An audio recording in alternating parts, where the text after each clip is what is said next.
हाँ ये सब देखिए सब लोग अब। तो अभी तक हम लोग चल रहे थे होल्डिंग कंपनी, ठीक है। यस। होल्डिंग कंपनी किसे कहते हैं, किसे बताया गया था होल्डिंग कंपनी?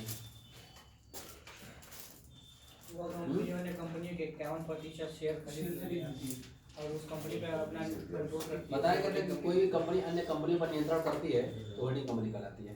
अब वो चाहे जिस तरह से करे तो उसका तरीका तो यही है, नियंत्रण करने के लिए आपका इतना पावर उस पर होना चाहिए कि आप उसको नियंत्रित कर सकें। तो उसके लिए क्या होना चाहिए, आपके पास आधे से ज़्यादा शेयर हो तभी आप होल्डिंग कंपनी कर रहेंगे। सब्सिडरी कंपनी किसे कहते हैं, जो अन्य कंपनी का कंट्रोल में या नियंत्रण में कार्य करती है, ठीक है ना। उसके एडवांटेज और डिसएडवांटेज हम लोग पढ़ चुके थे। जो हम लोग चैप्टर का नाम था कंसोलिडेटेड अब बैलेंस शीट, कुछ इधर होल्डिंग कंपनी, क्या नाम था चैप्टर का नाम ही हम लोग था consolidated balance sheet of holding company. तो जो मेन चीज हम लोग पढ़नी है वो कंसोलिडेटेड बैलेंस शीट पढ़नी है, यही कंसोलिडेटेड बैलेंस शीट। तो कंसोलिडेटेड बैलेंस शीट कैसे प्रिपेयर की जाएगी, क्या होगा, उसके बारे में जानना है। तो सबसे पहले तो हम लोग पढ़े उसके बारे में डेफिनेशन वगैरह। ये जितनी भी हम लोग बात कर रहे हैं होल्डिंग कंपनी की, इस सब किस अकाउंटिंग स्टैंडर्ड में आती है, 21 अकाउंटिंग स्टैंडर्ड 21 में आता है। उसमें सारी बातें बताई गई है अकाउंटिंग स्टैंडर्ड 21 में। अकाउंटिंग स्टैंडर्ड 21 के हिसाब से अगर आप होल्डिंग कंपनी हैं तो आप अपना प्रॉफिट लॉस बनाते ही हैं। आपकी जो सब्सिडरी कंपनी है वो अपना जो व्यापार करती है अपना हिसाब किताब बनाती है। दोनों कंपनियों का जो हिसाब किताब है इकट्ठा करके दिखाया जाए एक जगह, उसको हम लोग बोलते हैं consolidated statement of balance sheet या स्टेटमेंट ऑफ इनकम। दोनों चीज़ें बनाई जाएगी।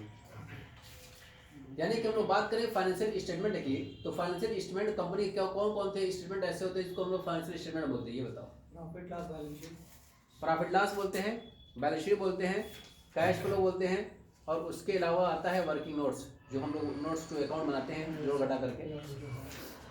इसके अलावा भी कुछ और अगर आपस में इक्विटी वगैरह होगी तो सब चीज़ निकाली जाती है। इक्विटी बोले तो total asset minus outside liability, ग्राम नेट बचता है इक्विटी वालों को देने के लिए, उसी को हम लोग इक्विटी बोलते हैं, या उसी को नेट एसेट्स बोलते हैं, ठीक है ना। उसी को कैपिटल इंप्लाइड ही बोला जाता है, कई नाम से जाना जाता है। नेट वर्थ भी बोलते हैं उसको, नेट वर्थ।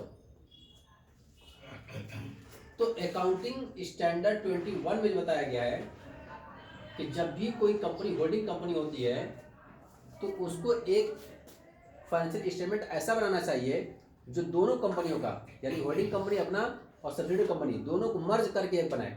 यानी अपना बनाए, होल्डिंग कंपनी अपना बनाए, सब्सिडियरी कंपनी बनाए, एक ऐसा भी फाइनेंशियल स्टेटमेंट बनाया जाएगा जिसमें दोनों का क्या रहेगा, मर्ज रहेगा, ताकि ये पता चल सके कि कुल मिलाकर के जितनी भी उसकी होल्डिंग कंपनी और सब्सिडियरी कंपनी कुल मिलाकर कितना प्रॉफिट कमाई और क्या उसके पास असेट्स है, क्या लायबिलिटीज है। तो सबका सेपरेट भी रहेगा, और सेपरेशन के बाद क्या रहेगा, एक जो है मर्ज करके रहेगा कि कुल कितनी प्रॉफिट हो गई। तो कुल प्रॉफिट निकालने के लिए आप क्या बनाते हैं, स्टेटमेंट ऑफ इनकम या स्टेटमेंट ऑफ पीयर बनाते हैं। प्रोफार्मा तब तुमको पता ही है, ठीक है ना। उसी प्रोफार्मे पर दोनों कंपनियों को मर्ज कर देता है, होल्डिंग कंपनी का और सब्सिडियरी कंपनी का। ऐसी बैलेंस शीट बनाई जाती है दोनों कंपनियों की, जो होल्डिंग कंपनी की बैलेंस शीट है और जो सब्सिडियरी कंपनी की बैलेंस शीट है, दोनों को क्या कर देते हैं, मर्ज कर देते हैं। तो उस मर्ज ही को हम लोग क्या बोलते हैं, कंसोलिडेटेड बैलेंस शीट बोलते हैं। इसको हिंदी में हम लोग क्या बोलते हैं, एकीकृत चिट्ठा बोलते हैं। क्या बोलते हैं, एकीकृत चिट्ठा। यानी चिट्ठे को एकीकृत कर दिया जाए, इकट्ठा कर दिया जाए, एक जगह कर दिया जाए। तो वही इंग्लिश में क्या होता है, कंसोलिडेटेड बैलेंस शीट, या कभी कभी इसका वर्ड बोलेगा इंटीग्रेटेड बैलेंस शीट। क्या बोलेगा, इंटीग्रेटेड बैलेंस शीट ही बोलेगा इसको। और इसको हिंदी में क्या बोलेगा, मिश्रित चिट्ठा बोलेगा। क्या बोलेगा, मिश्रित चिट्ठा, यानी चिट्ठे को मिश्रित कर दिया जाए, मिक्स कर दिया जाए। तो कंसोलिडेटेड बैलेंस शीट का है, चाहे इंटीग्रेटेड बैलेंस शीट का है।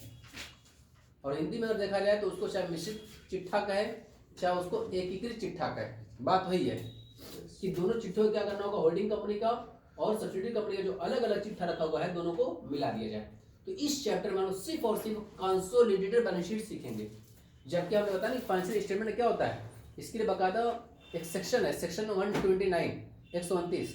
उस सेक्शन 129 में जो बताया गया है कि उसमें फाइनेंशियल स्टेटमेंट में 4 चीजें आती है। इसमें वही चीजें, स्टेटमेंट ऑफ इनकम आएगा, स्टेटमेंट ऑफ बैलेंस शीट आएगी, कैश फ्लो आएगा, नोट्स टू अकाउंट आएंगे। तो बस क्या नाम जुड़ जाएगा, consolidated statement of income consolidated balance sheet, consolidated cash flow statement और नोट्स टू अकाउंट, जो वर्किंग नोट किया जाता है। तो जो सेक्शन 129 में बताया गया वो यही चार चीज बताई गई। तो सिर्फ फाइनेंशियल स्टेटमेंट हम लोग इसी को करते ही हैं, स्टेटमेंट ऑफ इनकम को, बैलेंस शीट को, नोट्स टू अकाउंट को और कैश फ्लो को। फंड फ्लो ही बनाया जाता है इसमें। तो तुम लोग कैश फ्लो पढ़े नहीं होगे, कभी जाने नहीं होगे। लेकिन अब जो है यूपी बोर्ड में आ गया, पहले सिर्फ सीबीएसई बोर्ड में था, ठीक है, सीबीएसई बोर्ड में पढ़ाया जाता था इंटर में। लेकिन अब जो है यूपी बोर्ड में भी बहुत सारे सिलेबस हटा करके, यूपी बोर्ड के जो फालतू की चीजें हटा करके उसमें अब काम की चीज लेके चले आए, ठीक है। पहले बहुत सारी फर्जी चीजें उसमें पड़ी थी, लंबा सिलेबस हो था यूपी बोर्ड का, सीबीएसई बोर्ड कम पढ़ता था, लेकिन सारे पढ़ाते थे, जो चाहिए, जो वक्त की जरूरत थी उसके हिसाब से पढ़ाया जाता था। तो यहाँ पर हमें उसी को क्या पढ़ना है, कंसोलिडेटेड बैलेंस शीट पढ़नी है। अब कंसोलिडेटेड बैलेंस शीट बनाई जाएगी तो उसके लिए कुछ वर्किंग करनी पड़ती है। इस 6 वर्किंग बताई गई है, ये इन्हीं 6 वर्किंग को हमको करना पड़ेगा, क्योंकि जब बैलेंस शीट बनाओगे तो उसमें हम लोगों को माइनॉरिटी वालों का हिस्सा अलग करना पड़ेगा। यानी कि अगर 40% है, 60% है, 30% है, 20% है, 15% कुछ तो होंगे ना, 10% होंगे, तो उनका हिस्सा अलग दिखाना होगा। तो माइनॉरिटी इंटरेस्ट है, मतलब अल्पसंख्यक हित, अल्पसंख्यक हित। तो अल्पसंख्यक हित बताया गया था कि भाई अगर आप 60% तक मालिक है, बाकी 40 वाले क्या हो जाएंगे, माइनॉरिटी वाले हो जाएंगे। अगर आप 80% शेयर लिए हुए तो 20% क्या हो जाएंगे आपके, माइनॉरिटी वाले हो जाएंगे। तो माइनॉरिटी का भी निकालना पड़ेगा। और बैलेंस शीट में लायबिलिटी साइड में एकदम अलग से दिखाओगे कि ये माइनॉरिटी वालों का है। तो माइनॉरिटी वालों क्या निकालोगे, जो माइनॉरिटी का कैपिटल का प्रॉफिट होगी, रेवेन्यू की प्रॉफिट होगी, उनका जो शेयर का हिस्सा होगा वही तीनों अगर दे दिया जाए तो क्या निकल के आ जाएगा, माइनॉरिटी इंटरेस्ट निकल जाएगा। ये जो यहाँ पर वर्किंग की गई है, तो हम लोग सीखेंगे शुरू से। यदि जब तक यहाँ पर नहीं चलोगे, पहला स्टेप आखिरी स्टेप नहीं कर पाओगे, स्टेप वही फॉलो करना पड़ेगा। इसका मतलब अगर वहाँ पर गलती हो गई कहीं पर भी शुरुआत में, तो ये सब गलत होना ही होना है, ठीक है। तो इस चीज सबको सीखना पड़ेगा। तो कुछ 6 वर्किंग किया गया है, 7वें पर आपको बैलेंस शीट तैयार करनी है। तो सबसे पहले क्या लिखा गया यहाँ पर, कैलकुलेशन ऑफ रेशियो। सबसे पहले रेशियो निकालो। रेशियो किसका, रेशियो होल्डिंग कंपनी का और सब्सिडियरी कंपनी का रेशियो क्या है। तो साफ साफ पता चल जाएगा कि 10,000 कंपनी का शेयर था, सब्सिडियरी कंपनी का, हमने 6,000 शेयर ले लिया, तो रेशियो क्या बना आपका, 60% और 40%। इसको यूं भी कह सकते हो 3-2, नहीं कह सकते 3-2, यानी कि 5 हिस्सा हुआ, 3 हिस्सा हमारा रहेगा, 2 हिस्सा माइनॉरिटी वाला हो रहेगा। बात समझ आ रही है। तो जरूरी है परसेंटेज में लिखवाएगा वही लिखना। परसेंटेज या रेशियो का मतलब हमारा हिस्सा कितना है, होल्डिंग कंपनी कितना है और सब्सिडियरी कंपनी कितना है। वो तो एक फार्मूला दिखा दिया हूं कि अगर न निकालने पाओ तो निकाल सकते हो। यहाँ पर शेयर है तो 6,000 शेयर हमने लिया, टोटल कंपनी कितना था 10,000 इंटू 100 कर दोगे तो निकल के आ जाएगा 60%। इनका निकालोगे 100 माइनस 60 कर दोगे तो कितना आ जाएगा 40%। क्लियर है। तो जरूरी जो मैं बता रहा हूँ वही रेशियो निकालना है कि होल्डिंग कंपनी का सब्सिडियरी कंपनी का। तो 3-5 भी कर सकते हो, 3 हिस्सा और 5 हिस्सा। क्लियर है। तो रेशियो निकालना है कि कुल इतना हिस्सा होगा जिसमें 3 हिस्सा हमारा होगा, 2 हिस्सा इनका होगा। चाहे उसको परसेंटेज निकालो चाहे उसको रेशियो में निकाल लो, ठीक है ना। चलो ये हो गया हम लोगों का पहला काम निकालना होगा। सबसे पहले जब भी होल्डिंग कंपनी सब्सिडी कंपनी आएगी तो रेशियो दोनों को अलग कर लेंगे। उसके बाद फिर हम लोग आगे बढ़ते हैं तो calculation of current year profit. Current year profit निकालनी रहेगी, करंट ईयर प्रॉफिट। अब कहोगे कि सर बैलेंस शीट में तो प्रॉफिट दिया ही रहेगा, तो सभी लोग जानते हो, तुम लोग पढ़े भी हो, क्वेश्चन भी करीब 7-8 क्वेश्चन या 2-4 क्वेश्चन मैं लगवाए हूँ तुम लोगों का। ध्यान से देखो इधर देखो तभी समझ में आएगी। यहाँ पर हम लोग प्रॉफिट लॉस बनाए हैं, यहाँ प्रॉफिट में लेके आता था तो जानते हो कि कहाँ से लेके आते थे, टोटल रेवेन्यू, ये टोटल एक्सपेंस से घटाता था। Profit before exceptional extra item tax, फिर एक्सेप्शनल घटाया, एक्स्ट्रा घटाया, फिर टैक्स घटाया, तो प्रॉफिट आती थी। और ये प्रॉफिट तुम लोग याद होगा कि यहाँ से उठाकर कहाँ ले आते थे हम लोग, बैलेंस शीट में किस शीट में ले देते थे, रिजर्व एंड सरप्लस में ले जाते थे। और ये भी याद होगा कि जब रिजर्व सरप्लस लेके आते थे तो पिछले साल जो प्रॉफिट है वहां पर अंदर रखे देते थे। फिर ये करंट ईयर प्रॉफिट यहाँ पर लिखते थे, जोड़ते थे। फिर जोड़ने के बाद जो इसमें डीआरआर, सीआरआर या dividend accumulation fund, general reserve, dividend सब यही से बांटते थे, घटाया जाता था। इसका मतलब इससे प्रीवियस ईयर की प्रॉफिट भी है और जो करंट ईयर की प्रॉफिट आई है वो भी यहाँ पर लिखी हुई है। उसके बाद उसमें से हम लोग क्या करते थे, जितना भी फंड बनाया जाता है सब इसी प्रॉफिट से बनाया जाता है। डिवेंचर रिडम्पशन रिजर्व पढ़े तुम लोग, कैपिटल रिडम्पशन रिजर्व पढ़े हो तुम लोग, सिंकिंग फंड तुम लोग पढ़े हो, ये सब गिनती भी तुम लोग पता है। Statement of PL accounted to sinking fund, statement of PL accounted to DRR, statement of fund accounted to CRR. ये सब फंड जितने भी फंड बनाए थे, चाहे डिविडेंड एक्युमुलेशन फंड हो चाहे और भी जितने तरह के फंड बनाए जाते हैं, वो सारे फंड कहाँ से बनाते हैं, प्रॉफिट लॉस से। तो ये जो प्रॉफिट यहाँ पर पिछले साल की थी और इस साल की गई, दोनों जोड़ दिए हो, इसमें जितने भी रिजर्व और फंड ट्रांसफर किए हो वो घटा दिए होगे। यहाँ तक कि डिविडेंड दिया गया होगा, लाभांश भी अगर प्रपोज्ड रहा होगा उसको भी घटा दिए होगे। घटाने के बाद जो नेट आया होगा ना वो प्रॉफिट लिखी गई है। इसका मतलब हम लोग को जो बैलेंस शीट में प्रॉफिट दिया हुआ है वो नेट दिया हुआ है। हमको निकालना है करंट ईयर के प्रॉफिट, तो कैसे निकाला जाएगा? हमको चाहिए ये वाली प्रॉफिट, तो इसको कैसे निकालोगे? अब देखो ये जो प्रॉफिट हमारे पास दिया हुआ है, इसे पता है ये कहाँ से आई है। ये प्रॉफिट यहाँ पर जोड़ी गई है, पिछले साल की प्रॉफिट जोड़ी हुई है। पिछले साल प्रॉफिट क्या कर दूं? घटा दूं। और जितनी चीज में घटा दिया हूँ, DRR, CRR, डिविडेंड वगैरह तो घटा दिया हूँ, इसको क्या कर दूं? जोड़ दूं। तो ऑटोमेटिक आ जाएगा, नहीं आ जाएंगे? यहाँ पे आ जाएंगे। बात समझ आ रही है? वही चीज मैं यहाँ पर किया भी हूँ कि अगर करंट ये प्रॉफिट निकालनी है तो प्रॉफिट एज पर बैलेंस शीट, जो प्रॉफिट एज पर बैलेंस शीट दी हुई है उसको लिखो। उसके बाद लिखा plus minus profit and loss of previous year. पिछले साल का प्रॉफिट इसमें जुड़ी हुई है, उसको क्या कर दूंगा? घटा दूंगा। और पिछले साल का लॉस रहा होगा जोड़ देंगे, तो जोड़ दूंगा। इसलिए प्लस और माइनस दोनों लिखा हूँ, पता नहीं क्या था। तो पिछले साल प्रॉफिट रही होगी तो इसमें जुड़ी रहेगी, घटा दूंगा। और लॉस रहा होगा तो घटा रहा होगा तो उसको क्या कर दूंगा? जोड़ दूंगा। ये काम कर लूंगा। उसके बाद जितनी भी चीजें मैंने घटा दिया था उसको क्या कर दूंगा? ऐड कर दूंगा। तो हमने transfer to reserve and fund लिख दिया। Transfer to reserve and fund में क्या हो जाएगा? CRR, DRR, sinking fund, dividend सब कुछ इसमें आ गया। जो जो प्रॉफिट से घट चुका है उसको क्या कर दूंगा? मैं जोड़ दूंगा।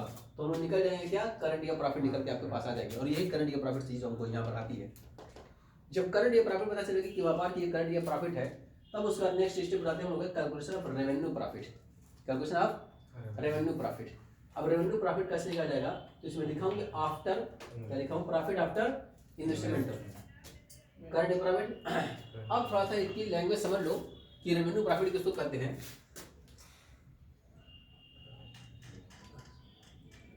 और एक और लिखा हूँ कैपिटल प्रॉफिट, क्योंकि दोनों का और की नोट सिखाया। कैलकुलेशन ऑफ रेवेन्यू प्रॉफिट और calculation of capital profit. Revenue profit हम लोग होल्डिंग कंपनी के रेफरेंस में क्या देखेंगे, क्या जानेंगे, उसको समझना है। रेवेन्यू प्रॉफिट किसको कहते हैं, कैपिटल प्रॉफिट किसको कहते हैं? ध्यान सुनना। जिस तारीख को हमने उस कंपनी का जिसमें सब्सिडरी कंपनी में इन्वेस्टमेंट किया हुआ है, उस कंपनी में जिस तारीख को इन्वेस्टमेंट किया हुआ उसके बाद जितना भी प्रॉफिट कमाओगे वो सब कौन सी प्रॉफिट होगी? रेवेन्यू प्रॉफिट होगी। बात समझ रही है? नहीं समझ में आएगी। अब यहाँ पर देखो, ये डायग्राम देखो तब समझ में आएगी। नहीं देखोगे बात मत करो, ये तो समझ नहीं पाओगे, सब कॉन्सेप्चुअल चीज है।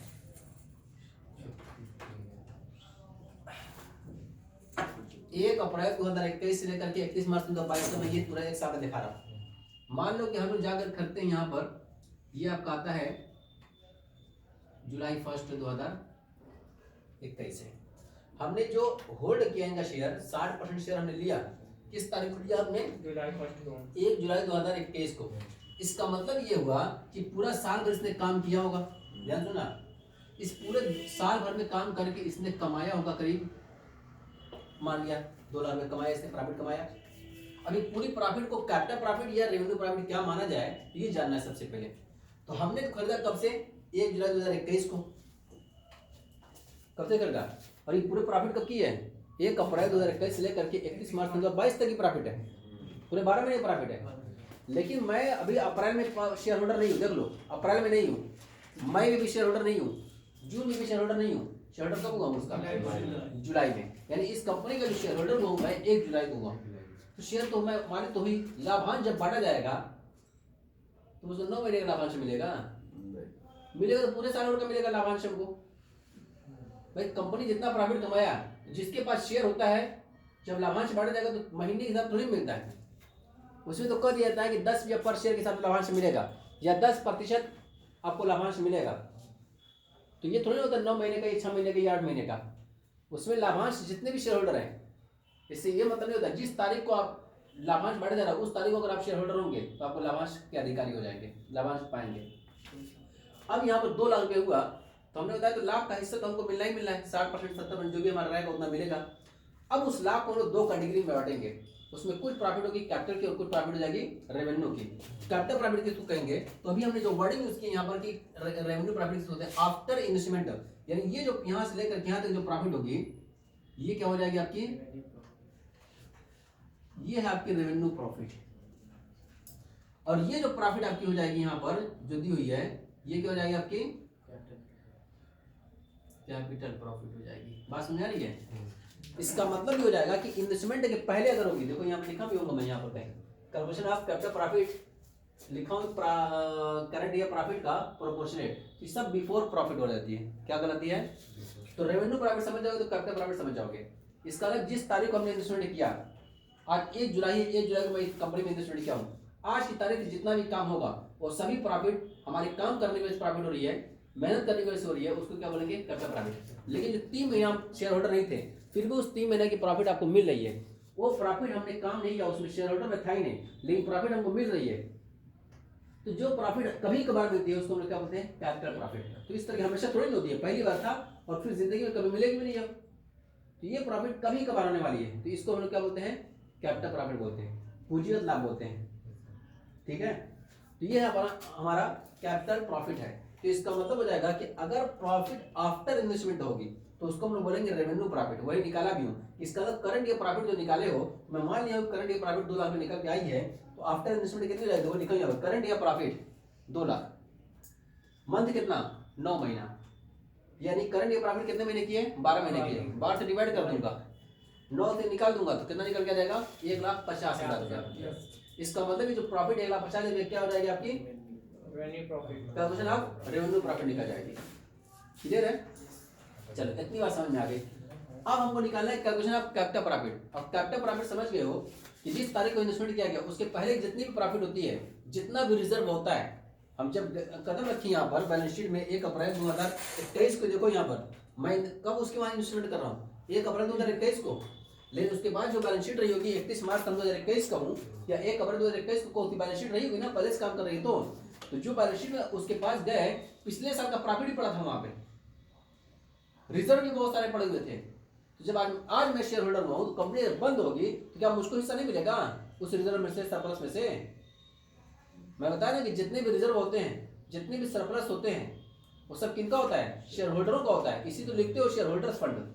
शेयर होल्डर फंड में क्या क्या लिखते हो? शेयर कैपिटल लिखते हो और रिजर्व सरप्लस भी लिखते हो। अगर कंपनी बंद हो जाएगा साल बाद 2 साल बाद, तो क्या मुझको वहां तक की जो प्रॉफिट थी, जो रिजर्व था, उसमें नहीं मिलेगा? सब मिलेगा। तो वो तो हमने हमारे बिना कमाए हुए मिल गया। तो जो बिना कमाए हुए मिला है, हमने काम ही नहीं किया हुआ, उस प्रॉफिट को क्या बोलते हैं हम लोग? कैपिटल प्रॉफिट बोलते हैं। रेवेन्यू प्रॉफिट का मतलब क्या होता है? जो आपने ऑपरेशन इनकम जो होती है, जो बिजनेस को ऑपरेट करने से जो इनकम होती है, उसको हम लोग रेवेन्यू प्रॉफिट बोलते हैं। बिजनेस बिना ऑपरेट किए हुए अगर आपकी इनकम मिल जाती है, यानी बिजनेस की जो रनिंग इनकम होती है उसको, उससे नहीं मिल रहा है आपको, ऑपरेटिव इनकम नहीं है, बल्कि उसको क्या बोलते हैं लोग? कैपिटल प्रॉफिट बोलते हैं। ठीक है ना? जैसे ये भी तो बताया गया था ना कि अगर ये फर्नीचर हमारे पास 2,000 रुपये का, इसको 2200 में बेचते हो तो जो 200 रुपये प्रॉफिट हो जाएगी, क्या ये रेवेन्यू प्रॉफिट बोला जाएगा? ये कैपिटल प्रॉफिट बोला जाएगा। तो ऐसी होल्डिंग कंपनी में भी जो हम लोग प्रॉफिट पाएंगे, यानी कदम रखे हम लोग 1 जुलाई को, लेकिन उसके पास ऑलरेडी 31 मार्च 2021 की जो बैलेंस शीट थी, वहां पर प्रॉफिट भी था, जो बैलेंस बचा हुआ था। उसके बाद रिजर्व भी बहुत सारे थे, डीआरआर, सीआरआर और डिविडेंड इन्वेस्टमेंट फंड, बहुत सारे फंड रहे होंगे। उस सारे फंड पर भी हमारा हक हो गया। 60% के हकदार हैं हम लोग। अगर 60 और 40 का रेशियो है तो 60% हिस्सा हमारा, चाहे उनका भी है। समझा रही है? तो जो वो प्रॉफिट होगी उसको क्या बोलेंगे हम लोग? Capital profit. वही लिखा हूं यहाँ पर कि कैपिटल प्रॉफिट कैसे निकालोगे। तो लिखा गया profit of previous year, reserve of previous year और करंट ईयर प्रॉफिट प्रोपोर्शनेट लिखा हूं। तो प्रोपोर्शनेट मतलब क्या हो जाएगा? ये करंट ईयर प्रॉफिट तो प्रोपोर्शनेट है, यानी 50,000 का हो गया, देखो बिफोर की। तो करंट ईयर प्रॉफिट का वो हिस्सा जो इन्वेस्टमेंट करने के पहले का होगा, 3 महीने का, 6 महीने का, जो भी होगा, वो प्रॉफिट जो हो जाएगी, वो भी कैपिटल प्रॉफिट। इसका मतलब जो करंट ईयर का हिस्सा होगा बिफोर का, वो भी, और जो पहले से कभी रिजर्व पड़ा होगा, पीएल पड़ा होगा, सब के सब हिस्सा किसका हो जाएगा? कैपिटल प्रॉफिट बोला जाएगा। तो तीनों चीज मैंने यहाँ पर जोड़ दिया हूँ। ये निकल जाएगा profit and loss of previous year, reserve and fund of previous year, current year profit proportionate, यानी अनुपातिक, पूरी नहीं, करंट ईयर प्रॉफिट अनुपातिक। और अनुपातिक कितने दिन की? 3 महीने की। वही आफ्टर के निकल गई तो उसको बोलेंगे हम लोग रेवेन्यू प्रॉफिट। बिफोर भी निकल गई तो कैपिटल प्रॉफिट। तो तीनों को जोड़ दो क्या बन जाएगा आपका? Calculation of capital profit. Clear है? तो कैलकुलेशन ऑफ कैपिटल प्रॉफिट किसको कहेंगे? तो रेवेन्यू प्रॉफिट का कांसेप्ट समझ में आ गई कि जिस तारीख खरीदा उसके बाद का जो प्रॉफिट होगा रेवेन्यू प्रॉफिट, उसके पहले जितना भी प्रॉफिट होगा, जितना भी रिजर्व होगा, वो सब के सब रिजर्व जो हम लोग जिस तारीख कदम रखे हैं उस तारीख उसके बाद रिजर्व था, पीएल था, तो सब के सब प्रॉफिट क्या कहलाएगी? रेवेन्यू प्रॉफिट नहीं कहलाएगी, सब कैपिटल प्रॉफिट कहलाएगी। तो वही यहाँ पर जोड़ दिया हूँ, last year profit, last year reserve और करंट ईयर प्रॉफिट प्रोपोर्शनेट, सब क्या हो जाएगी? आपकी कैपिटल प्रॉफिट कहलाएगी। समझ में आ रही बात? चलो, तो करेंट प्रॉफिट समझ गए, कैपिटल प्रॉफिट समझ गए। अब उसके बाद आता है नेक्स्ट स्टेप, हमारे वो स्टेप कैलकुलेशन ऑफ गुडविल या कैपिटल रिजर्व। या तो गुडविल निकलेगी या तो कैपिटल रिजर्व निकलेगा। जैसे भी हम लोग अमलगमेशन नहीं पढ़ते थे, उसमें भी रहता था कि एसेट ज्यादा ले लिए, लायबिलिटी कम लिए, तो जो रिजर्व निकल के आता था कैपिटल रिजर्व बोलते थे।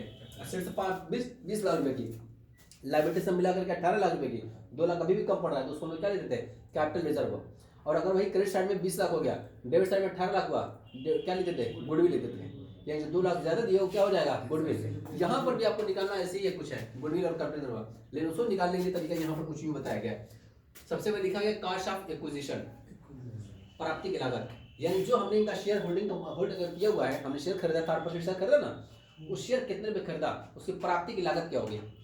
जैसे मान के चलो 6,000 शेयर में खरीदा, अभी बताया मैंने एग्जांपल दिया 6,000 रुपया, उसकी जो फेस वैल्यू है 10 रुपया है, लेकिन मैं उसको लिया हूँ कितने रुपए का, 20 रुपये का एक शेयर। आज की डेट में उसकी कितने की वैल्यू थी, 20 रुपया। तो 6,000 शेयर 20 रुपया कितने का हो गया, 1,20,000 रुपया। वो हो जाएगी कास्ट ऑफ एक्विजिशन, प्राप्ति की लागत, कि उसको प्राप्त करने में हमने 1,20,000 रुपया। दो चीज में घटाना होगा तो पता चलेगा गुडविल या तो कैपिटल रिजर्व। क्या दो चीज घटाई जाएगी, value of share head by company, उस शेयर की वैल्यू क्या है, फेस वैल्यू। इसको वैल्यू ऑफ शेयर को जानते क्या लिख सकते हो, इसको फेस वैल्यू लिख सकते हो, फेस वैल्यू ऑफ शेयर लिख लो तो आसानी हो जाए तुम्हें समझने में। Face value of share head by holding company, तो 6,000 शेयर 10 के हिसाब से कितने का हो रहा है, 60,000 की फेस वैल्यू हो रही है, तो उसको लेस करना है। यहाँ पे लिखा हूं less, face value of share head by holding company. और सुनो, ये कैपिटल प्रॉफिट निकाले हुए, ये जो रेवेन्यू प्रॉफिट निकाले हुए पूरा अपना नहीं है, ये तो 2 लाख प्रॉफिट कमाया गया, पता चल गया कि 1.5 लाख जो रेवेन्यू प्रॉफिट हुई, तो क्या 1.5 लाख पूरा हमारा है, नहीं, 60% हमारा होगा, 40% उनका होगा। क्लियर है। तो इसका मतलब हो जाएगा यहाँ पर जो हमने लिखे हैं 60% लिखे हैं, जो शेयर हमने खरीदा वही लिखा हूँ 6,000 शेयर, 6,000 शेयर का 10% तो कितना हो जाएगा, 60,000 रुपया। और उसके बाद share of capital of profit, capital profit का हिस्सा, ये कैपिटल प्रॉफिट तो निकाले हो यहाँ पर, last year profit, last year current year profit proportionate, जो इसका हिस्सा होगा, मैं मान के चलता हूँ चलो 80,000 रुपया होगा, तो 80,000 का जो आपका हिस्सा होगा वो रखेंगे यहाँ पर, कैपिटल प्रॉफिट का वो हिस्सा। इसका दो चीज घटाएंगे इसमें से, कास्ट ऑफ एक्विजिशन में दो चीज घटाएंगे, उस शेयर की फेस वैल्यू जो हमने लिया है और जो कंपनी का कैपिटल प्रॉफिट था उसका हिस्सा जो अपना होगा। तो 1,20,000 हमने शेयर खरीदा, उसमें 60,000 रुपये पहले घटा, तो बचा कितना आपका, 60,000 रुपया। अब मैं मान लेता हूँ मोटे तौर पर कि हमारे पास एक कैपिटल प्रॉफिट, ये बिफोर वाली 50,000 रुपया है और पहले की रिजर्व और सब मिलाकर 50,000 रुपया, कुल कितना हो गया, 1 लाख। 1 लाख का 60% कितना हो जाएगा हमारे पास, 60,000 रुपया। तो 60,000 में से 60,000 घटा दो, कितना बचेगा, 0। तो इसका no capital reserve no goodwill. अगर यही मैं मान के चलता हूँ कि 80,000 रुपये आपका कैपिटल प्रॉफिट था, तो 80,000 का 60% कितना हो जाएगा, 72 है, हाँ नहीं कैसे हो जाएगा, 80,000 का 60% 48,000 रुपया। इसका मतलब ये हो जाएगा कि ये हो जाएगा 1,20,000 रुपया, उसमें तो घटाओगे 60,000 रुपया, कितना आ गया 60,000, 60,000 में से 48,000 घटाओगे, तो कितना बचा आपका, 12,000 रुपया। वो 12,000 रुपया गुडविल बोला जाएगा, क्या बोला जाएगा उसको, गुडविल। अब उसको समझ सकते हो कि हमने इनसे लिया कितने रुपए का, और शेयर ध्यान देना, शेयर हमने खरीदा कितने रुपए का, इनसे 1,20,000 रुपये का थी, उसकी कितनी की वैल्यू, 60,000 रुपया, तो घटा दी 60,000 रुपया। उसकी कैपिटल प्रॉफिट कितनी मिली हमको सब मिला करके, 48,000 रुपया। तो इसका तब भी तो ज्यादा दे रहे हो, आप दिए 1,20,000 रुपया, उसकी फेस वैल्यू कितनी थी, 60,000 रुपया। अब प्रॉफिट जो उसकी मिली है हमको, कैपिटल प्रॉफिट, वो कितनी मिली आपकी, 48,000 रुपया। घटाने के बाद भी अभी आपने ज्यादा दे दिया 12,000 रुपया, तो 12,000 किस नाम पर दिए हो, गुडविल के नाम पर दिए होगे। और होता है जब आप उसकी लागत से ज्यादा दे रहे हो तो क्यों दे रहोगे, उसकी गुडविल के नाम पर दे रहोगे, तो उसको बोलेंगे गुडविल। और जैसे रिवर्स अगर हो जाए, जिससे मान के चलो 1,20,000 था, ये 60,000 घटा दिए, कितना आ गया आपका, 60,000 बचा। अब मान के चलते कैपिटल रिजर्व आपके हिस्से में आया 60,000 रुपया, तो 0 हो गया। लेकिन वही 70,000 रुपये हो जाए तो उसके लिए माइनस चला जाएगा आपका, 60,000 में से 70,000 घटाओगे तो माइनस 10,000 आ जाएगा, उसको हम लोग बोलेंगे कैपिटल रिजर्व। यानी आपने पाया ज्यादा दिया कम, बात समझ रही है। जैसे आपने दिया 1,20,000 रुपया और 1,20,000 दिए हो तो उसको मिला क्या क्या आपको, 60,000 रुपये मिला और 70,000 रुपये मिला, कुल कितना मिला आपको, 1,30,000 रुपया। तो 10,000 रुपये आपको एक्स्ट्रा पा गए हो, वो आपके लिए कौन सी प्रॉफिट हो जाएगी, कैपिटल रिजर्व उसको बोला जाएगा। बस समझ रही है, हाँ। तो इसका मतलब ये हो जाएगा कि अगर आपने पाया कम दिए हो ज्यादा तो उसको गुडविल बोलोगे, पाए हो ज़्यादा, दिए हो कम, तो जो एक्स्ट्रा मिल गया आपको वो प्रॉफिट है, और उस प्रॉफिट को हम लोग क्या बोलेंगे, कैपिटल प्रॉफिट बोलेंगे, उसको कैपिटल रिजर्व में ट्रांसफर किया जाएगा। तो वही लिखा गया है कि गुडविल लिमिट रहेगी या तो कैपिटल रिजर्व रहेगा, इसीलिए आप लिखा गया कि कैलकुलेशन ऑफ गुडविल या कैपिटल रिजर्व।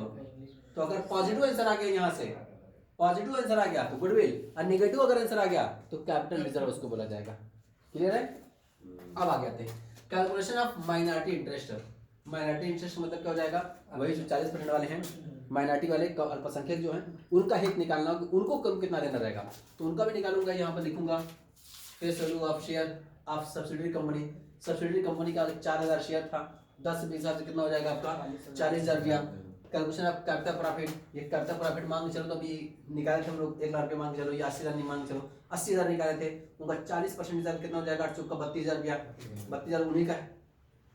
क्लियर है? और उसके बाद रेवेन्यू प्रॉफिट निकाली में 1.5 लाख रुपया, 1.5 लाख अपना पूरा थोड़ी ना है, उनका भी है, तो 1.5 लाख का 40 में कितना हो जाएगा 60,000 रुपया, 60,000 रुपया। तो इसका मतलब शेयरिंग कैपिटल 40,000 रुपये की, 60,000 की रेवेन्यू प्रॉफिट और 32,000 रुपया आपकी कैपिटल प्रॉफिट, सब जोड़ दोगे तो 1,32,000 रुपये निकल के आएगा।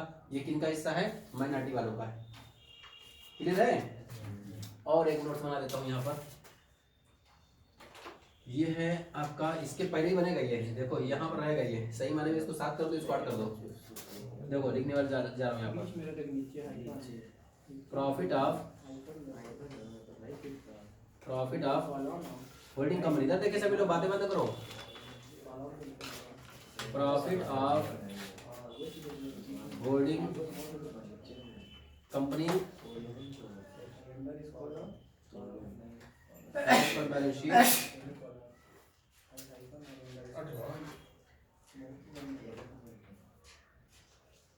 प्रॉफिट, रेवेन्यू प्रॉफिट,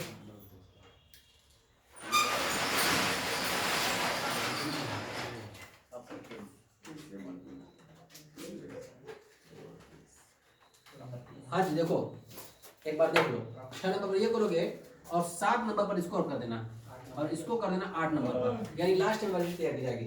एक वर्किंग नोट और बता दिया हूँ कि 7 नंबर पर ये भी करना पड़ेगा।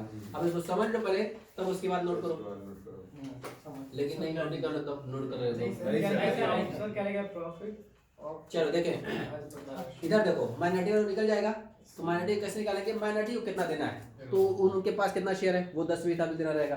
कैपिटल प्रॉफिट जो निकाले हो उनका हिस्सा 40% जितना रहेगा वो दे दोगे, रेवेन्यू प्रॉफिट का जो हिस्सा उनका होगा वो दे दोगे, तो पता चलेगा माइनॉरिटी वालों को इतना ही देना है। जब भी कंपनी बंद होगी तो उनके शेयर की वैल्यू, कैपिटल प्रॉफिट का हिस्सा, रेवेन्यू प्रॉफिट का हिस्सा सब दे दो, उनका हो गया, खत्म बात। क्लियर है? तो माइनॉरिटी इंटरेस्ट का मतलब माइनॉरिटी वालों को कितना देना है वो निकल के जाएगा। तो अब होल्डिंग कंपनी प्रॉफिट कितना लिखी जाएगी, तो जो होल्डिंग कंपनी अपनी प्रॉफिट कमाई है वो प्रॉफिट रखेगी। यहाँ पर लिखा हूँ मैं calculation of profit of holding company, लिखा हूँ सबसे पहले profit of holding company as पर बैलेंस शीट। क्या लिखा हूँ, तो होल्डिंग कंपनी कितनी प्रॉफिट है, तो बैलेंस शीट में तो है ही है होल्डिंग कंपनी की, और बताया कि भाई होल्डिंग कंपनी की भी प्रॉफिट रखी हुई है, सब्सिडी की भी रखी हुई है। अब एक बैलेंस शीट बना रहे हैं या एक प्रॉफिट लॉस बनाने किसका, कंसोलिडेटेड बैलेंस शीट। तो अपनी होल्डिंग कंपनी की जो प्रॉफिट अपनी थी अलग से, उसकी प्रॉफिट पता है कि होल्डिंग कंपनी ने इतना प्रॉफिट कमाया था, तो वो लिखा जाएगा कि अगर profit of holding company as पर बैलेंस शीट ये लिखा जाएगा। उसके बाद फिर लिखा जाएगा रेवेन्यू प्रॉफिट प्रोपोर्शनेट। ये जो रेवेन्यू प्रॉफिट अभी आई है 1.5 लाख में निकल करके, तो 1.5 लाख में से 40% तो माइनॉरिटी वालों को दिया गया, लिखा गया यहाँ पर माइनॉरिटी वालों का हिस्सा, तो बाकी 60% किसका हिस्सा होगा, अपना ही तो होगा।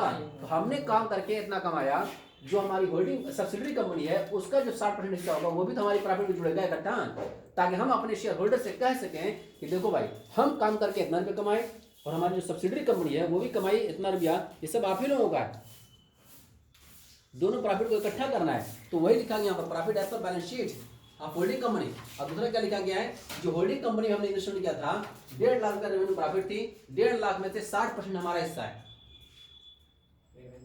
ठीक है ना, वो रेवेन्यू प्रॉफिट यहाँ जोड़ेंगे तो पता चल जाएगी टोटल कितनी प्रॉफिट हुई है।